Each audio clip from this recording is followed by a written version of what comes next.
और वो भी मुझे इस तरह से, भले वो बिजनेसमैन था, सारा दिन तो दुकान में रहते थे, परंतु जब रात को आएंगे तो कुछ न कुछ वो कोई न कोई ऐसी शास्त्र की कोई न कोई बात कह देता था और बताता था। तो इसलिए उसका भी एक संस्कार था। अथवा स्वामी गंगेश्वरानंद पास जब खुद जाता था तो हमें जरूर लेके जाता था, हम उनके पास में जाते थे, क्योंकि वो ज्योतिषी होने कारण उनको हमें नहीं बताया था, परंतु उसको ये मालूम था कि ये बेटी शादी नहीं करेगी, मीरा बने। और वो सबको कहता था ये बेटी शादी नहीं करने वाली है, वो पहले ही कहता। क्यों वो मुझे पता नहीं, परंतु कहता था। मैं तो अभी 13-14 बरस की मैं आई हूँ, परंतु वो जानता था। तो इसके कारण लोग के घर में, जबकि जो बहनें थी उनके जो ससुराल थे वे बहुत अपने अपने फैशन वाले, खाने पीने वाले, मीठ मीठ खाते थे, तो वे मुझे बुलाते थे, क्योंकि घर में छोटी मैं ही रही।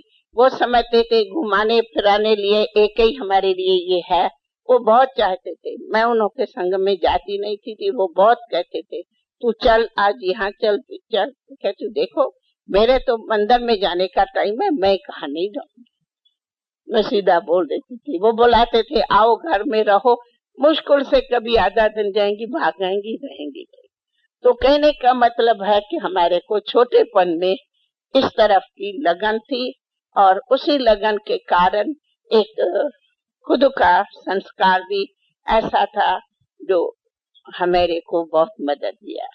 मुझे जहाँ तक मैं कब स्मृति में लाऊं, मुझे कभी याद नहीं कि मैंने कभी मम्मी को कहा हो मम्मी मुझे इस फ्राक की दिल है, आप मुझे लेके दियो। मैं नहीं समझू मैं कभी मांगा होगा, या ये खाने की चीज की दिल है, आप कभी ये बनाओ। मुझे कभी याद नहीं कि कभी मैं मांगू। क्यों? मुझे एकदम छोटेपन से ये स्लोगन याद है, मांगने से मरना भला, इच्छा मात्र अविद्या। ये मेरे छोटेपन के स्लोगन।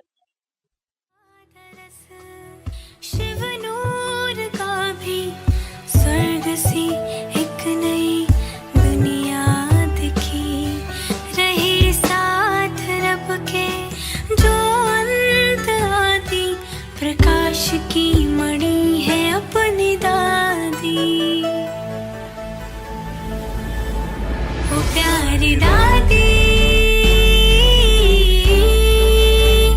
हो नारी दादी, सबकी दुला